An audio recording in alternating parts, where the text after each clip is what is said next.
Prashanth Neil அவர்கள் அஜித் அவர்கள்ட்ட அந்த ஹைதராபாத் மீட்டப்ப பேசியிருக்காங்க, வச்சிருக்காங்க.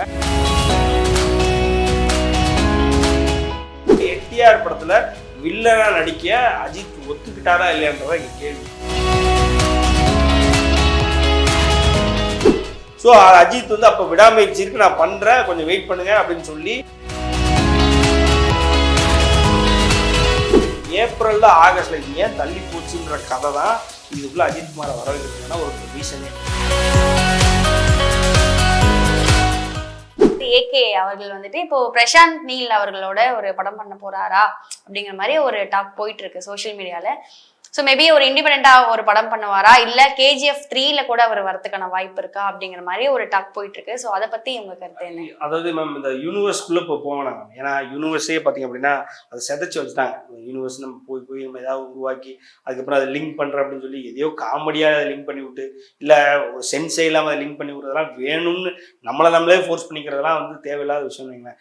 இப்போ நீங்க சலார் வந்து படம் எடுத்துட்டாரு. சலார் வந்து டிசம்பர் ரிலீஸ் ஆயிடுச்சு. அதுக்கப்புறம் என்ன பண்ண போறாருன்னு பிரசாந்த் நீல் மேல ஒரு எதிர்பார்ப்பு இருந்தது. அந்த எதிர்பார்ப்பு அது வந்து மைத்ரி மூவி மேக்கர்ஸ் என்ன பண்ணாங்க அப்படின்னா, அவர் வந்து என்டிஆர் கூட ஒரு படம் பண்றாருன்னு அனௌன்ஸ் பண்ணாங்க. ஏப்ரல்ல ஷூட் வந்து ஸ்டார்ட் ஆகுதுன்னு அனௌன்ஸ் பண்ணாங்க. அதுக்கப்புறம் ஏப்ரல்ல ஆகஸ்ட்ல ஸ்டார்ட் ஆகுதுன்னா வர ஆகஸ்ட்ல ஸ்டார்ட் ஆகுது அப்படின்னு சொல்லி சொன்னாங்க. சரி, ஏப்ரல்ல ஆகஸ்ட்ல இது ஏன் தள்ளி போச்சுன்ற கதை தான் இதுக்குள்ள அஜித்குமாரை வர வைக்கிறதுக்கான ஒரு ரீசனே.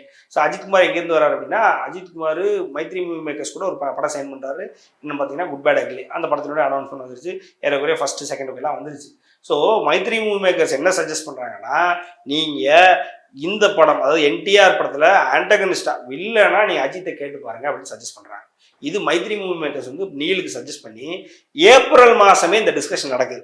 ஸோ இந்த படம் வந்து ஷூட் என்டிஆர் படம் ஷூட்டே வந்து ஏப்ரல் மாசம் ஆரம்பிக்கணும், அஜித் ஓகே சொல்லுவார், ஆரம்பிக்கணுன்றதான் பிளான். அஜித் பார்த்தீங்கன்னா இடையில அந்த நட்டியினுடைய பர்த்டே, நடராஜனுடைய பர்த்டேக்காக ஹைதராபாத்ல இருக்கும்பொழுது அதே டைம்ல ஒரு நாள் முன்னவோ வந்து அப்போதான் அந்த மீட் நடந்திருக்கு. ஸோ அந்த மீட் வந்து மைத்ரி மூவி மேக்கர், நம்ம நீல், ஏறக்குறைய என்டிஆர் எல்லாருமே அந்த மீட் நடக்கும் பொழுது அதுக்கு அஜித் ஓகே சொன்னாரா இல்லையான்றதான் கேள்வி. ஸோ அஜித் வந்து அப்போ விடாமுயற்சி இருக்கு, நான் பண்றேன், கொஞ்சம் வெயிட் பண்ணுங்க அப்படின்னு சொல்லி அதுக்கப்புறம் விடாமுயற்சியோட ஷூட் தள்ளி போச்சு. இப்போ ஆகஸ்ட்ல ஆல்மோஸ்ட் ஃபைனல் ஆயிடுச்சு. மறுபடியும் அதெல்லாம் ஆகஸ்ட் ஷூட்னு சொல்லியிருக்காங்க. ஸோ விஷயம் என்னன்னா, அந்த என்டிஆர் படத்துல வில்லனா நடிக்க அஜித் ஒத்துக்கிட்டாரா இல்லையான்றதான் இங்க கேள்வி. ஸோ அங்க இருந்தா ஸ்டார்ட் ஆகுது. அது ஒண்ணு இல்லாம இன்னொரு லைனும் வந்து அஜித் அவர்களுக்கு பிரசாந்த் நீல் சொல்லியிருக்காரு. நீங்க அது பண்றீங்க பண்ணல, சோலோவா ஸ்டாண்டலோனா ஒரு படம் பண்ணுங்க அப்படின்னு சொல்லி அதுக்கு ஒரு ஒன்லைன் சொல்லியிருக்காரு. அதுக்கும் அஜித் சொல்லியிருக்காரா சொல்லன்றதான் தெரியல மேம். சும்மா மத்தவங்க மாதிரி சொல்லிட்டாரு வச்சுட்டாரு நடக்க போகுதுன்னா சொல்ல விரும்பல. விஷயம் என்னன்னா, அந்த என்டிஆர் படத்துல வில்லனாவும் அப்படி இல்லைன்னா ஒரு சோலோ படத்துக்கு லைன் சொல்லியிருக்காரு. அதுல ரெண்டுக்கும் ஓகே பண்ணாரா அஜித்ன்றதான் இப்ப கேள்வி. ஓகே பண்ணியிருந்தாருன்னா இனிமேல் அதாவது பேன் இண்டியன்ல ஒரு படம் வந்து இவ்வளவு பெரிய ஹிட் ஆகுமா அப்படின்னு இது வரைக்கும் இல்லாத அளவுக்கு சொல்லப்போனா 2.0 கிராஸ் பண்றதுக்கான பொட்டன்ஷியல் கூலிக்கு எப்படி இருக்கோ அதை மாதிரி அந்த படத்துக்கு வந்துடும். ஏன்னா பிரசாந்த் நீலுக்கு அந்த பொட்டன்ஷியல் இருக்கு.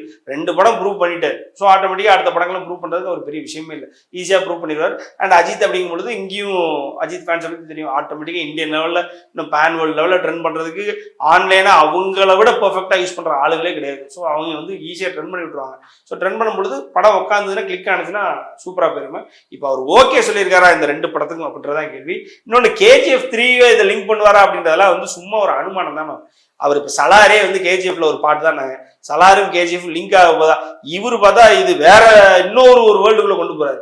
சலார்ன்றது இன்னொரு வேர்ல்டுக்குள்ள கொண்டு போய் அதோடைய சௌரியாங்க பருவமா இதை ஒன்று இன்னொரு வேர்ல்டுக்குள்ள கொண்டு போயிட்டு இருக்காரு. ஸோ அது 2 லிங்க் ஆகுது வைக்கதான்றதுலாம் இன்னும் 5 வருஷம் 10 வருஷம் கூட ஆகும். ஏன்னா நீங்க ஒரு படமே 2 வருஷம் அது எடுத்து முடிக்க 3ஆவது வருஷம் ரிலீஸ் அனௌன்ஸ் பண்ணி 4 வருஷம் கழிச்சு ரிலீஸ் பண்றாங்க. ஸோ அது லிங்க் ஆகிறனே பார்த்துக்கலாம். ஆனா KGF கூட இது லிங்க் ஆகுது வச்சதுலாம்ன்றது இப்போ வரைக்கும் எந்த கன்ஃபர்மேஷன் கிடையாது. சொல்றவங்க பூரா பொய் தான். ஆனா இந்த டாக் நடந்திருக்குன்றது உண்மை. என்டிஆர் வில்லன் அதே நேரத்தில் ஒரு ஒன்லைனு, இந்த ரெண்டையும் வந்து பிரசாந்த் நீல் அவர்கள் அஜித் அவர்கள்ட்ட அந்த ஹைதராபாத் மீட்டப்ப பேசியிருக்காங்க, வச்சிருக்காங்க. அப்ப விடாமுயற்சி நான் முடிச்சுக்கிறேன் அப்படின்னு சொல்லி ஒன்று சொன்னது மட்டும் உண்மை. இது ஓகே சொன்னாரு வச்சதெல்லாம் வந்து இன்னும் உண்மை கிடையாது. ஓகே, ஆபீஷியலி சொன்னது உண்மை ஆகணும், ஆணுச்சுன்னா முடிஞ்சு அவ்வளவுதான். இனிமேல் அஜித் தான் அப்படின்ற மாதிரி ஆயிடும். தமிழ் சினிமா அடுத்த டிஆர் சூப்பர் ஸ்டார் ரஜினிகாந்த் எடுத்து அஜித் தான், யார் அடுத்தது அஜித் தான், அவ்வளவுதான்.